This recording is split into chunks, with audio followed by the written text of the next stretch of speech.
কখনো কি ভেবে দেখেছো রিলেশনশিপের প্রথম দিকে সব কিছু ভীষণ ম্যাজিক্যাল বলে মনে হয় একদম হেড ওভার হিলস, প্রচণ্ড রকম সব কিছু এক্সাইটিং ফিল হয়। একে অপরকে যখন টেক্সট করি অদ্ভুত রকমের একটা বাটারফ্লাই এফেক্ট আমরা ফিল করতে থাকি, যেন মনে হয় দুজনে দুজনকে ছাড়া এক মুহূর্তও থাকতে পারবো না। কিন্তু অদ্ভুতভাবে যখন রিলেশনশিপটা কিছু মাস কিছু বছর কেটে যায় তখন এটা প্রচণ্ড রকমভাবে বোরিং হয়ে যায়।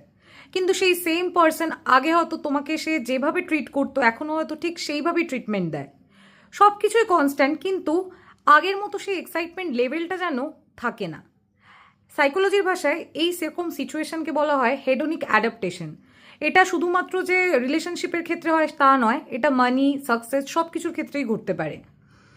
এখানে সব কিছু যখন ঠিক থাকে কিন্তু সময়ের সাথে সাথে কি হয়, সেই আগের মতো এক্সাইটমেন্ট লেভেল আমরা ফিল করি না।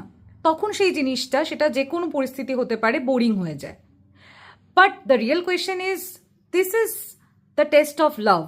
এই ফেজটাই ভীষণ কঠিন, কারণ যে কোনো মানুষ যখন সিচুয়েশন ভীষণ রকমভাবে এক্সাইটিং তখন কাউকে ভালোবাসতেই পারে। But the real question is, will you stick around when it's get boring?